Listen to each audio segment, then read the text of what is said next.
12 years in the military, and you are still just a nobody, my brother sneered across the candlelit Christmas dinner. A total disgrace. My father gave a slow nod, severing the final thread of my loyalty. But they were making a fatal mistake. They forgot the true power in this house was not the man sitting at the head of the table, but the four-star general watching silently from the darkened hallway. Hello, wonderful listeners of Haley Revenge Stories, and thank you so deeply for joining us today. Unfortunately, YouTube has completely demonetized our channel, leaving us without any operating budget to keep the lights on. If you find yourself captivated by today's story, please consider supporting us with a donation of just $1 so we can pay our dedicated staff to afford their living expenses and continue bringing these high-quality stories to life for you. You can easily donate by scanning the PayPal QR code on your screen or by clicking the PayPal link in the description and pinned comments. My name is Madison Knight, and this is where the facade of my family finally shattered. The dining room of the Knight family estate, an imposing stone mansion nestled deep in the affluent suburbs just outside Chicago, always felt less like a place for gathering and more like a sterile courtroom. Every mahogany panel, every crystal chandelier, and every piece of heavy silverware seemed deliberately designed to measure your worth. Tonight being Christmas Eve, the unspoken standards were impossibly high. The air was thick with the scent of roasted pine, expensive red wine, and decades of unspoken resentment. The heat from the roaring fireplace felt suffocating, pressing against my chest like a physical weight. The massive windows looked out over a sprawling, snow-covered lawn, isolating us in our own toxic gilded cage.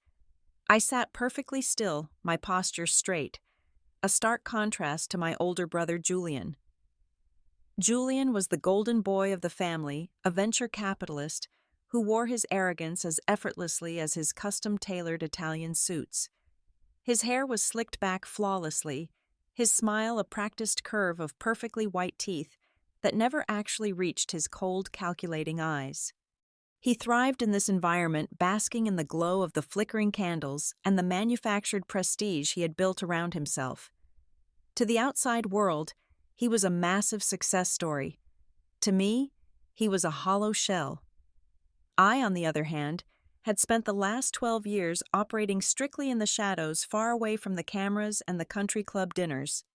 "It is just pathetic, Madison," Julian said, his voice cutting harshly through the soft holiday jazz playing in the background. He swirled the dark red wine in his glass, looking at me with absolute unfiltered disdain. 12 years in the military, and then what? You transition into some nameless, faceless, bureaucratic black hole. The Aegis Network. It sounds like a defunct insurance company. You have zero public profile, zero equity, and absolutely zero to show for your life. You are a nobody. It is a total disgrace to the Knight family name. The cruel words hung in the suffocating air, echoing slightly off the high ceiling. I did not look at him. I looked directly at the man sitting at the head of the long table. Our father. He was a man who had built a sprawling business empire from the ground up, but I knew the terrifying truth that Julian was too blind and arrogant to see. That grand empire was crumbling rapidly. My father was drowning in millions of dollars of debt, standing on the very edge of total, inescapable bankruptcy. I waited for him to speak, to defend his daughter, to say absolutely anything to shut Julian down. Instead, he slowly closed his eyes, let out a quiet sigh, and gave a subtle, definitive nod of agreement to my brother. That single cowardly nod was a violent strike to my psyche. It severed the very last fragile thread of familial loyalty I had held on to for my entire life. Growing up, I had bled for this family's approval. I had endured the grueling, bone-breaking training, the invisible scars, and the deeply isolating reality of my profession. My father's silent endorsement of Julian's cruelty was his pathetic way of sacrificing me to maintain the grand illusion of Julian's success. A normal person might have screamed in anger. A normal sister might have thrown her heavy crystal wineglass across the table, shattered the plates, and stormed out into the freezing dark snow. But I did not. The Aegis Network is a highly classified non-military intelligence agency that operates in the most extreme high-risk environments on the planet. I was trained extensively to dismantle explosive threats, while under heavy enemy fire, to negotiate face-to-face with ruthless warlords and to read the microscopic shifts in human behavior when innocent lives are on the line. I treated this opulent dining room no differently than a hostile negotiation room in a deadly war zone. I channeled that deadly calmness. I let the terrible silence stretch, weaponizing it against them. I simply stared at them, my face an entirely unreadable mask, watching their slight physical discomfort grow as my absolute lack of reaction deeply unnerved them. I did not need to raise my voice or throw a tantrum. I already knew with absolute certainty that I possessed the power and the information to destroy their entire world completely. Julian scoffed, clearly irritated by my unnatural composure. He opened his mouth to launch another vicious verbal assault, perhaps to loudly mock my silence, but the sound died instantly in his throat. A sharp, rhythmic sound echoed from the darkened hallway leading to the grand foyer. Thwack, step, thwack, step. It was the heavy, unmistakable sound of a solid brass cane striking the hardwood floor. The temperature in the dining room seemed to instantly drop by 10 degrees. The cheerful holiday music suddenly sounded hollow and inappropriate. Julian stiffened, his arrogant sneer vanishing in a fraction of a second. My father gripped the edges of the mahogany table, his knuckles turning a stark, terrified white. Emerging slowly from the shadows like a terrifying ghost of American military history was my grandfather, a retired 4-star general of the United States Armed Forces. He was 82 years old, yet he commanded the physical space with a terrifying, undeniable gravitational force. He wore a crisp, perfectly tailored dark suit, his back as straight as a rifle barrel, his pale, icy blue eyes sweeping over the dining table with clinical, surgical precision. He did not say a single word immediately. He merely stood at the threshold of the room, leaning slightly on his brass cane, silently assessing the pathetic battlefield of his own family. The true patriarch had finally arrived, and the fragile fake kingdom my brother and father had desperately tried to build was about to be violently torn down to its very foundations. The general stood completely motionless at the threshold, allowing the heavy, suffocating silence to stretch to an agonizing length. He did not immediately speak up to defend me. That was not his strategy. He was a master tactician who understood that silence could be far more terrifying than a shout. I watched with quiet satisfaction as the arrogant blood drained entirely from Julian's perfectly tanned face. The untouchable venture capitalist was suddenly reduced to a cornered, frightened animal. Our father could not even muster the courage to meet the general's icy blue gaze. He stared intensely at his half-empty wineglass, his hands trembling so violently that the dark red liquid threatened to spill over the crystal rim.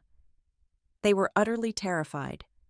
The general slowly walked toward the head of the table, his heavy brass cane striking the hardwood floor in a steady, punishing rhythm.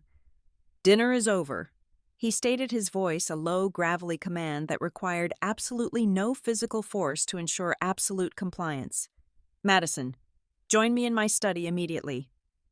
He turned and walked away, leaving Julian and our father paralyzed in their ornate dining chairs. I rose smoothly, my face a carefully constructed mask of polite indifference, and followed the rhythmic sound of his cane down the long, shadowed hallway. The study was a private sanctuary of dark oak, smelling faintly of aged leather pipe tobacco and a century of family secrets. The general settled into his high-backed leather chair behind the massive mahogany desk. "Close the heavy oak door," he ordered quietly. I did, ensuring the heavy latch clicked firmly into place. He looked at me, the harsh, commanding light in his eyes softening just a fraction. "They think you are incredibly weak," he began, his voice barely above a whisper but carrying the immense weight of unquestionable authority. "They genuinely believe that because you do not parade your professional achievements on the glossy front pages of financial magazines, you possess absolutely no power." I remained standing, perfectly still, waiting for his tactical assessment. "I know exactly what those two fools are planning down there, Madison," he continued, leaning forward and resting his weathered hands on the desk. Your father and your brother have spent the last 6 months quietly colluding with a team of unethical corporate lawyers to restructure the primary family trust. They intend to legally sever you from your inheritance entirely by the first day of January. They desperately need to liquidate your 25% share to cover their own catastrophic criminal failures. The revelation of their ultimate betrayal did not hurt me emotionally. It merely confirmed my cold, analytical assessment of their true character. The general reached into the inner pocket of his tailored suit jacket and pulled out a heavy antique iron key. He placed it deliberately on the desk between us. This key opens the hidden wall safe behind the oil portrait of your grandmother in my old downtown office, he instructed smoothly. Inside that safe, you will find 3 thick black leather binders. I have spent the last 36 months quietly utilizing my old intelligence contacts to compile them. I picked up the key, feeling its cold, heavy weight in my palm. What exactly is in these files? I asked. The absolute unfiltered truth, he replied bluntly. Julian's venture capital firm is not the massive booming success he pretends it is. It is a fragile, rotting house of cards, built entirely on massive fraudulent loans, embezzled client funds, and blatantly fabricated revenue reports. He is currently short exactly $18 million, and the federal investigators are already sniffing around his perimeter. Your father, in a pathetic attempt to protect the family name, has been desperately funneling millions of dollars of our legitimate corporate assets to keep Julian out of a federal penitentiary, plunging his own legacy business into total ruin. The scattered puzzle pieces violently snapped into perfect alignment in my mind. Julian's extreme cruelty at the dinner table was not just standard sibling arrogance. It was the desperate, panicked psychological projection of a man backed entirely into a corner by his own illegal lies. And then the true devastating brilliance of my current position washed over me. My brother had mocked me relentlessly for being a nobody. But in the ruthless world of high-stakes intelligence and psychological warfare, being a nobody is the absolute ultimate advantage. It grants you total, undeniable invisibility. Because I was entirely off their arrogant radar, they had never bothered to secure their internal communications, encrypt their private servers, or hide their digital financial footprints from someone with my specific, highly classified skill set. The Aegis Network had trained me to infiltrate hostile foreign governments and dismantle global terrorist syndicates from the inside out. Tearing down a sloppy, fraudulent family business run by 2 desperate amateurs would be terrifyingly simple. I possessed the key, the black files, and the ghost-like anonymity required to execute a flawless, untraceable operation. When I finally emerged from the study, 30 minutes later, the massive house was eerily silent. I walked slowly past the grand staircase and noticed Julian lingering nervously in the deep shadows of the parlor, pouring himself a very large glass of expensive scotch. He looked up quickly, trying desperately to force his usual mocking sneer back onto his face, but the arrogant expression faltered completely. He fully expected me to look broken, intimidated, or perhaps crying after a private scolding from the terrifying patriarch. Instead, I met his gaze with a cold, dead, predatory calmness. I did not look away. I simply looked right through him, analyzing his nervous twitches, the exact way a trained sniper analyzes a completely unaware target. Julian involuntarily took a step back, his knuckles turning white as his grip tightened in panic around his crystal glass. A distinct flicker of genuine, unadulterated fear crossed his eyes. He looked anxiously toward the hallway where our father was hiding, then back at me. For the very first time in his deeply privileged, sheltered life, my older brother began to suspect that the quiet, invisible sister he had ruthlessly mocked was not the helpless victim he thought she was. The toxic seed of intense paranoia had been successfully planted, and the foundation of their fragile Maisha. Criminal alliance was already beginning to crack under the silent pressure. The weeks following that disastrous Christmas dinner descended into a bitter, freezing January. I did not return to Washington immediately. I requested a temporary remote assignment from my handlers at the Aegis Network, utilizing the heavy snowfall as a perfect excuse to remain embedded within the family estate. It was time to go to work. My first objective was Julian. A man blinded by his own towering ego and desperate for financial salvation is the absolute easiest target to manipulate. Using a secure encrypted terminal in my bedroom, I fabricated a digital ghost. I created a dummy corporation named Vanguard Horizon Technologies, supposedly a cutting-edge, heavily funded aerospace startup based in Geneva. I seeded the dark web and exclusive financial forums with perfectly tailored whispers about their aggressive American expansion plans. I made sure the bait was utterly irresistible to a failing venture capitalist.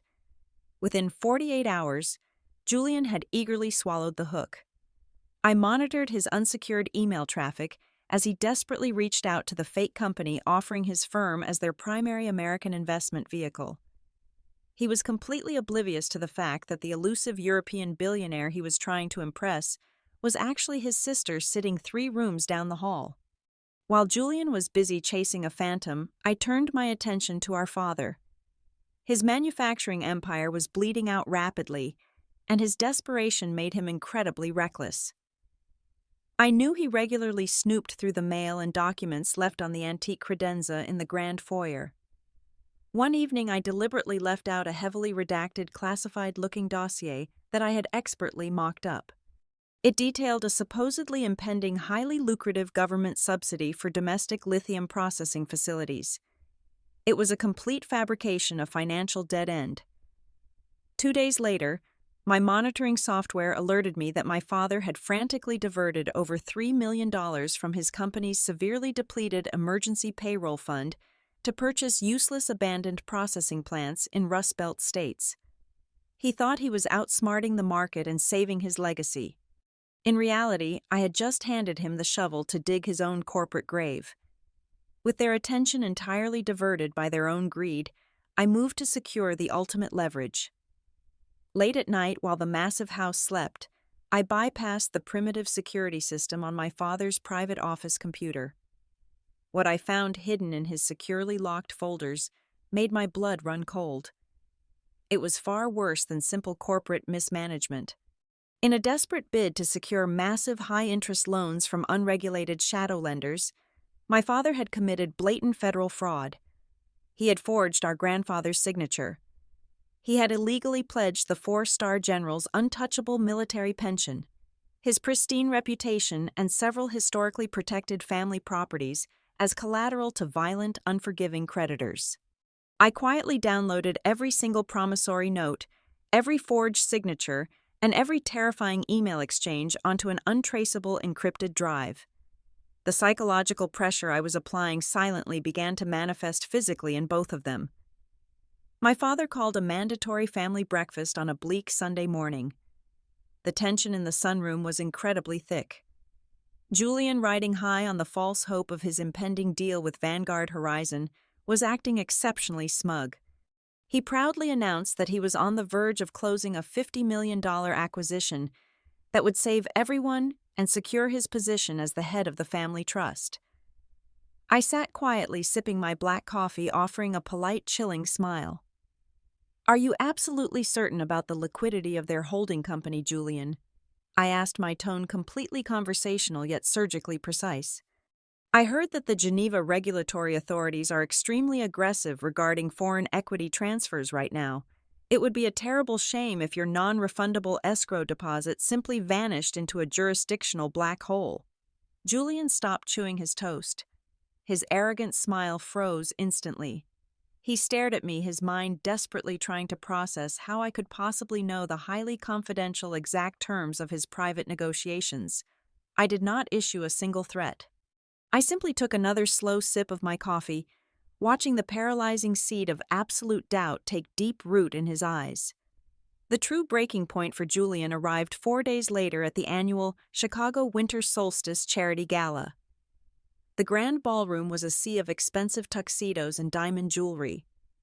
Julian, eager to reassert his dominance in public after my comments at breakfast, intentionally cornered me near a massive ice sculpture while he was trying to court a group of wealthy Scandinavian investors.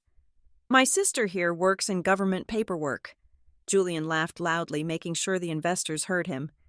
Very low-level stuff. She does not quite grasp the complexities of global market dynamics like we do. He then launched into a completely misguided, boastful analysis of the Northern European defense sector, heavily dropping the name of Vanguard Horizon. I smiled gently, stepping forward. Switching flawlessly into fluent Swedish, I addressed the lead investor directly. I politely dismantled Julian's entire thesis, citing specific classified legislative changes occurring in Stockholm that rendered his proposed investment strategy entirely obsolete and legally dangerous. The Scandinavian investors looked at Julian with profound disgust, immediately excusing themselves from the conversation to avoid associating with such an amateur. Julian was left standing completely alone, publicly humiliated, utterly exposed as a fraud, in front of the very people he desperately needed to impress. My father witnessed the entire exchange from across the crowded ballroom. He saw the cold, calculated precision with which I had completely destroyed his golden boy. Later that evening, in the back of the family limousine, the dynamic shifted irreversibly. My father, who had spent my entire life looking at me with sheer disappointment, now refused to even meet my gaze. He stared out the dark-tinted window, his breathing shallow and erratic. He had suddenly realized that his failed investments and Julian's unraveling mind were not mere strokes of bad luck. He was beginning to understand that the invisible daughter he had callously sacrificed on Christmas Eve was not a victim at all. I was the architect of their impending destruction, and he was completely terrified of what I was going to do next. Julian's panic finally boiled over into sheer, unhinged madness. At exactly 2 o'clock in the morning, the encrypted alert system on my secure tablet woke me. Lying quietly in my bedroom at the estate, I opened the live feed from the hidden surveillance cameras I had installed in my private downtown Chicago apartment. The grainy night vision footage showed Julian kicking my front door off its hinges. He was sweating profusely, his expensive suit ruined, looking like a desperate cornered addict. I watched with clinical detachment as he violently tore my sanctuary apart. He slashed my mattress with a hunting knife, shattered the drywall, searching for hidden wall safes, and pulverized my personal laptop with a heavy iron lamp. He was frantically hunting for the black files, convinced that I was amateur enough to keep physical hard drives or printed documents in my home. He spent 3 agonizing hours destroying my property. What he did not know was that exactly 48 hours prior, I had initiated a Level 4 secure data burst. I had transmitted the entire heavily encrypted financial dossier via a military-grade satellite uplink directly to my primary handler at the Aegis network headquarters in Langley. The evidence was currently floating in a highly classified, decentralized server farm, completely untouchable by anyone outside the intelligence community. His violent tantrum was entirely pointless. By the next afternoon, Julian and our father realized the walls were closing in, prompting them to execute their most vile, desperate maneuver yet. The general was experiencing a severe respiratory flare-up, a stark reminder of his 82 years of age. He was confined to his heavy leather armchair in the study, a thick wool blanket over his legs, his breathing shallow and labored. Believing his sharp mind was finally clouded by the heavy pain medication, my father and Julian approached him like vultures. They presented a thick stack of complex legal documents, framing them as routine end-of-the-year administrative tax forms for the estate properties. In reality, it was the Master Trust Amendment designed to strip me of my inheritance and grant them absolute unchecked power over the remaining liquid assets. They pressed a heavy gold pen into his trembling hand, whispering fake, soothing reassurances. What those 2 arrogant fools failed to realize was that I had intercepted the corporate lawyer's briefcase in the coat room 2 hours earlier. Using a thin blade and expert forgery techniques, I had cleanly swapped the critical signature pages. The document the general was currently signing was a legally binding, irrevocable transfer of all their executive voting rights directly back to him. I stood near the doorway, watching my father and brother practically vibrating with greedy anticipation, completely unaware that they were eagerly overseeing their own absolute financial execution. The devastating explosion happened exactly 48 hours later. I sent a single coded text message to my Aegis contact. At precisely 9 in the morning, a massive synchronized data leak hit the top 3 global financial news networks simultaneously. The meticulous records of Julian's extensive embezzlement, the blatantly forged shadow loan documents, and the entirely fake revenue reports were published for the entire world to analyze. The fallout was apocalyptic.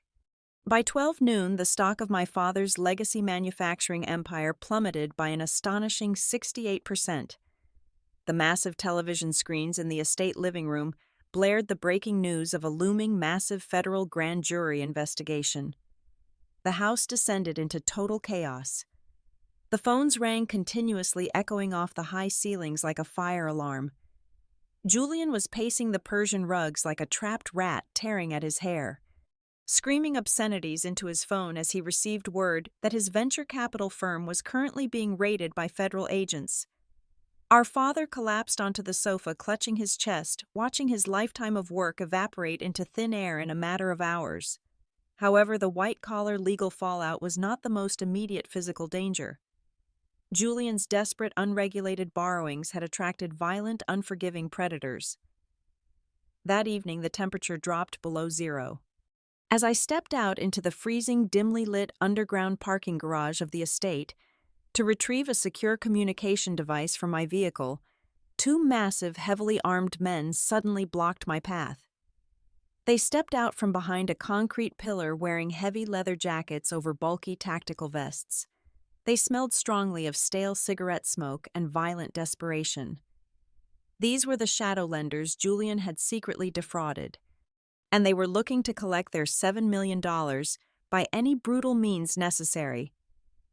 "Your arrogant brother owes our boss a whole lot of money, sweetheart," the taller one growled, stepping aggressively into my personal space. He casually rested his heavy hand on the grip of a concealed pistol tucked into his waistband. "And since he is currently busy crying upstairs like a coward, we are going to take you for a little ride in our trunk until the family decides to pay up." I did not flinch. I did not step back. My resting heart rate remained at a perfectly calm, steady 60 beats per minute. I looked directly at the man's weapon, then slowly brought my gaze up to meet his cold eyes, applying the exact suffocating psychological pressure I routinely used against hardened cartel enforcers in South America. "You are currently standing on active federal property," I stated calmly, my voice completely devoid of fear, echoing coldly in the concrete garage. This entire estate was quietly placed under federal protective jurisdiction at exactly 6 o'clock this morning, due to the ongoing grand jury racketeering investigation. There are currently 4 separate highly trained tactical surveillance units monitoring every single inch of this garage. If you draw that weapon, you will absolutely not leave this driveway alive. The man hesitated, his aggressive posture faltering slightly as his eyes darted toward the dark corners of the ceiling, searching for the security cameras I had subtly pointed out. Furthermore, I continued stepping 1 pace closer to him, entirely invading his physical space and asserting total dominance. "My brother does not have your $7 million. He is completely, hopelessly bankrupt. However, I have access to the exact offshore routing numbers he used to hide his remaining stolen cash. If you touch me, you get absolutely nothing but a guaranteed life sentence in a federal penitentiary. If you turn around, walk away right now, and focus your aggressive collection efforts exclusively on Julian, when the federal agents are done with him, I will anonymously send those exact routing numbers to your boss by midnight tonight." The 2 thugs exchanged an uncertain, deeply terrified look. The sheer unnatural authority in my voice completely broke their predatory confidence. They were expecting a terrified, screaming rich heiress who would beg for her life. Instead, they slammed into a solid, unyielding wall of trained, lethal composure. They realized instantly that I was vastly more dangerous than the man who owed them money. Without saying another word, they slowly backed away, got into their unmarked black sedan, and sped out of the garage, the tires squealing on the concrete. I smoothly adjusted the lapels of my winter coat and walked calmly back inside the warm house, leaving my family entirely oblivious to the deadly violent crossfire I had just effortlessly extinguished for them. The agonizing wheels of federal justice turned with deliberate, suffocating slowness. For 6 grueling months, the grand jury investigation hung over the family estate like a dark, heavy cloud.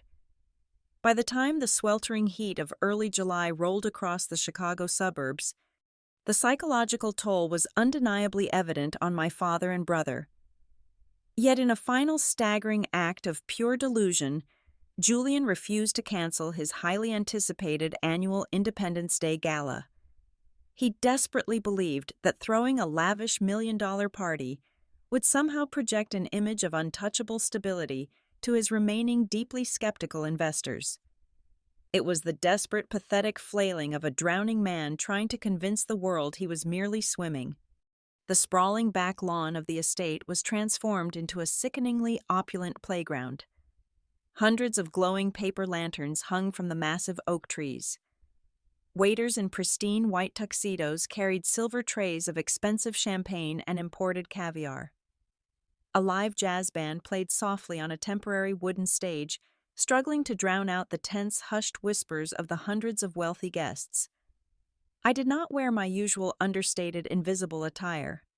Tonight I chose a floor-length, perfectly tailored emerald silk gown that commanded absolute attention.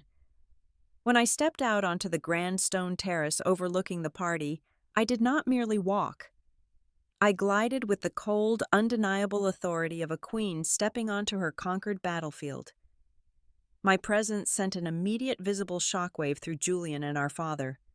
They were standing near the outdoor bar, desperately trying to entertain a small group of highly influential tech executives. When Julian saw me, his jaw tightened, and he practically dropped his crystal glass. He was completely disoriented. For his entire life, he had relied on my submissive silence. Now, faced with my absolute, unyielding confidence, he looked like a terrified child who suddenly realized the monster in the closet was entirely real. I did not need to say a single word to him. I merely picked up a glass of champagne, offered him a slow, chilling smile, and walked deliberately through the crowd. My reputation as the silent architect of his misery had already begun to quietly circulate among the absolute highest tiers of the Chicago elite. As I moved past the groups of influential partners and board members, I heard the distinct sharp buzz of encrypted mobile phones. The remaining institutional investors were receiving the real-time catastrophic forensic accounting updates. I had ensured my Aegis network contacts leaked right as the party began. I stood near a massive marble fountain and watched the exact moment the final pillars of Julian's fake empire completely disintegrated. One by one, the wealthy executives Julian was desperately courting looked at their phones, their faces draining of color. They turned their backs on my brother mid-sentence. Without a single word of apology, the men in expensive suits began to briskly march toward the valet stand, aggressively withdrawing their final capital commitments and abandoning the sinking ship. Julian began to panic openly, grabbing the arm of a departing banking executive, begging him to stay. The executive shoved Julian away with profound disgust, leaving my brother stumbling backward onto the manicured grass. Then the jazz band abruptly stopped playing. A heavy, profound silence fell over the massive lawn. Standing at the top of the stone terrace steps was the general. He looked frail, his 82-year-old frame significantly thinner than it had been at Christmas, but his terrifying magnetic aura remained absolutely intact. He was not leaning on his brass cane alone. He was flanked by 2 highly respected, deeply intimidating federal circuit judges and the family's oldest, most ruthless trust attorney. My father rushed up the steps, his face pale with panic, attempting to guide the old man back inside, loudly claiming to the remaining crowd that the general was simply confused and unwell. The general struck his brass cane against the stone step, with a deafening crack that echoed across the silent lawn. "Take your hands off me, you pathetic coward," the general ordered, his gravelly voice carrying effortlessly across the humid summer air. My father recoiled, instantly shrinking back in absolute terror. The lead attorney stepped forward, opening a thick leather binder. He addressed the stunned crowd of socialites and the few remaining investors. It is my legal duty to inform you that General Knight has been under our continuous strict legal observation for the past 7 months. He is in full command of his mental faculties. Furthermore, the supposed legal transfer of estate assets executed in January was a fully monitored counterintelligence operation. The General retains absolute unyielding control over every single penny of the Knight family trust. The truth violently shattered the humid night air. The final illusion that my father and brother had any remaining power or wealth was permanently destroyed by the very man they thought they had outsmarted. The General looked down at his 2 broken, sobbing sons with a look of absolute chilling indifference.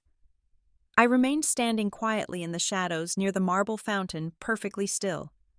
The sky suddenly erupted in a massive, booming display of red and gold fireworks ironically celebrating independence. The bright flashes illuminated the tears streaming down Julian's face as he collapsed onto his knees on the grass, utterly destroyed. I did not feel an ounce of pity. I stood in my silent, watchful position, sipping my champagne, calmly observing the total spectacular collapse of the fake empire they had so viciously built on a foundation of lies. The acrid smoke from the massive fireworks display drifted slowly across the manicured lawn, mixing with the heavy humidity of the July night. The jazz band had long since packed up their instruments. The lead trust attorney closed his thick leather binder and silently yielded the stone terrace floor to me. I walked slowly up the stone steps, the emerald silk of my gown brushing softly against the cold pavement. Every single eye in the crowd was fixed entirely on me. Effective at midnight tonight, I announced, my voice calm but projecting with absolute authority to the paralyzed audience. The entirety of the Knight Family Trust, previously valued at roughly $450 million, is being permanently dissolved. A collective shocked gasp rippled through the remaining wealthy guests. Julian let out a pathetic, choked sob from his place on the grass. By the strict legal directive of General Knight, I continued staring directly down at my father. Exactly 100% of the liquid assets, the corporate holdings, and all real estate properties are being irrevocably transferred to a newly established, fully independent foundation. This organization will be managed exclusively by federal oversight. It is dedicated entirely to providing massive legal defense funds and secure housing for disabled military veterans, as well as providing direct immediate financial restitution for the thousands of working-class families utterly destroyed by predatory, fraudulent venture capital schemes. My father physically staggered backward. He tried to speak, to offer some desperate plea or pathetic excuse, but his voice completely failed him. He looked wildly around the devastated lawn, searching the faces of his elite country club peers, begging for a single sympathetic eye or a hand of support. Every single person turned their back on him. They whispered harshly to one another, gathering their expensive coats and hurrying toward the exit. In a matter of minutes, my father was transformed into a ghost in his own grand home. He was stripped entirely of his vast wealth, his terrifying false authority, and his cherished social standing. He was left with absolutely nothing, facing a permanent, humiliating exile from the only shallow world he had ever valued. Before he could even fully process his complete, terrifying isolation, the heavy iron gates at the front of the estate swung open with a loud screech. A tactical convoy of 6 unmarked black sport utility vehicles rolled aggressively onto the manicured grass, crushing the dropped crystal champagne glasses under their heavy tires. 15 heavily armed federal agents wearing dark tactical windbreakers stepped out into the humid night. The lead agent bypassed my father completely and approached Julian, who was still kneeling weakly in the dirt. Without a shred of hesitation or professional courtesy, the agent loudly read the devastating federal indictment for massive wire fraud, corporate embezzlement, and criminal racketeering. The cold, sharp click of the heavy steel handcuffs locking tightly around Julian's wrists echoed loudly over the silent, empty lawn. He was dragged aggressively toward the waiting vehicles, weeping uncontrollably like a broken, terrified child in front of the exact same people he had spent his entire life desperately trying to impress. 2 hours later, the massive house was finally completely empty and agonizingly silent. I stood in the heavy oak study with my grandfather for the very last time. He reached slowly into the top drawer of his massive mahogany desk and pulled out a small faded velvet box. Inside rested his absolute highest military decoration, a heavy silver and bronze medal earned through unimaginable blood and sacrifice. With trembling hands, he pinned it firmly to the delicate fabric of my silk gown. "They always thought power was loud and boastful," he said quietly, his icy blue eyes shining with a profound unspoken pride. "You proved to them that the most terrifying true power is entirely invisible. You are the only one left who is truly worthy of carrying this family name forward." I did not go to the parlor to say goodbye to my father. As I walked out the massive front doors and stepped into the cool, quiet July night, I pulled out my secure mobile device. With 3 rapid keystrokes, I permanently wiped their contact information from my encrypted servers. I completely severed every single digital, financial, and emotional tie to the Knight family. I got into my vehicle and drove away from the suffocating dark estate, leaving the smoking ruins of their fake, pathetic empire far behind me in the rearview mirror. 3 weeks later, I was sitting quietly in a windowless, heavily secured briefing room at the Aegis Network headquarters in Langley, Virginia. My brand new target was a highly dangerous hostile foreign intelligence operative operating out of Eastern Europe. I wore a plain, unremarkable gray suit. I had absolutely no public profile, no wealthy family trust fund, and no inherited legacy to fall back on. My brother had confidently called me a nobody on that freezing Christmas Eve. He was absolutely right. I am a complete nobody. I operate entirely in the shadows, leaving no physical footprints and claiming absolutely no public glory. But as I opened the highly classified, thick dossier and began to silently, methodically plan the destruction of my next target, I offered a cold, genuine smile to the empty room. I was a nobody who held the absolute terrifying power to silently dismantle empires, and for the very first time in my entire life, I was completely undeniably free. Thank you so incredibly much to everyone for listening to the end of this journey on Haley Revenge Stories. We would love to know where in the world are you tuning in to our story from today. Please drop your city or country in the comments. If you found today's story compelling and you want to support our team, please kindly consider helping us out with a donation of just $1. Your generous support ensures we can continue to pay our hardworking staff so they can afford to feed their families, and keep creating these high-quality stories to serve you. You can easily do this by scanning the PayPal QR code currently displayed on your screen or by clicking the PayPal link located in the description box and the pinned comment below this video.